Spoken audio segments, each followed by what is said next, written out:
Hello, and hey, William. Good to see you, man from my district. Good to see you. I know you're a local leader in many things water and agriculture down there in the San Joaquin Valley, and it's great to have you here today.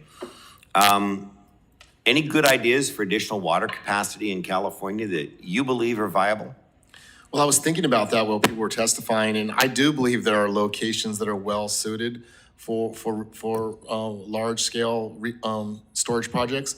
But what I thought is there are also existing dams or reservoirs that, because they're aging infrastructure, that they need to be reinforced and retrofitted to make sure they're safe. Because we would hate to have a dam blow out and all the catastrophic actions that would occur as a result. And so it may be cost effective to raise those dams as they're reinforcing them and make them safe for society.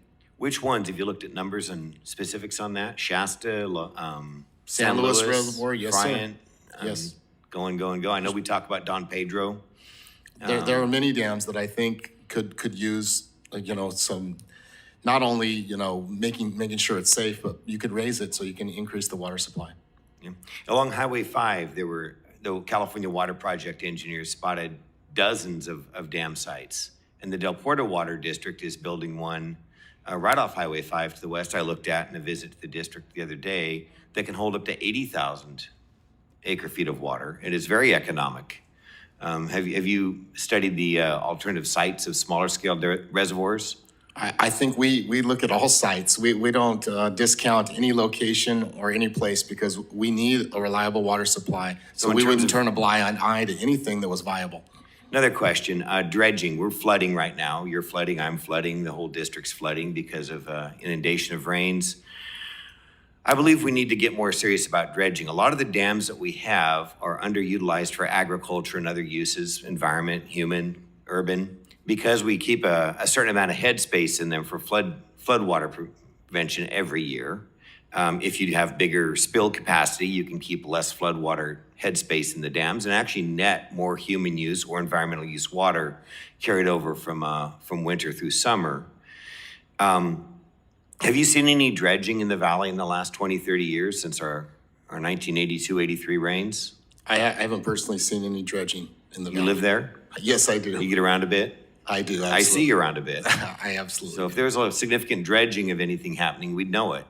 We would. Yeah, we're not dredging our rivers. We're losing our flood control capacity every year with siltation. And some of the easiest water we have at hand is simply to increase the flow rates of our rivers and drainages to be able to spill it when we have too much and hold more until we reach that point. Well, the Water Authority is part of a working group which includes the Department of Water Resources, the Bureau of Reclamation, and other stakeholders that is working on this very issue. Delta channels suffer from diminished capacity due to siltation. The program would improve drinking water quality, water supply operations, and habitat for fish and wildlife by removing excess sedimentation. So, thank you. That's a helpful answer. So we wash a lot of water out the Delta each year, and we're trying to save the smelt and save the salmon. Are we helping the smelt? Are we helping the salmon? How are the numbers going? That breaks my heart that we're putting so much resources to something and not achieving success. I think we're better than that. I think we can find ways to help the environment, but also free up water for human progress. I know you follow many issues in your area. How's the man-made dust bowl in your region of the valley affecting the population? It's heartbreaking to see the most productive farmland in the world fallow, and it does create respiratory issues and increases the opportunity for the spore that causes valley fever. And so there are some serious issues that should be considered. Yeah. So there are more dams we can build. We can get better yield off the dams we have by focusing on a multifaceted endangered species approach versus just washing water out through the Delta each year. How much water do we wash out in a typical year, William?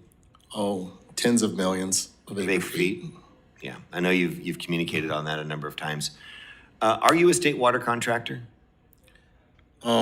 Personally, no, but I know several people that are. My understanding is state water contractors talk about user pays. How about payers get to use? State water contractors have been paying their $250 an acre foot for the last half decade now. And I think their deliveries have been 5 to 10% in some years.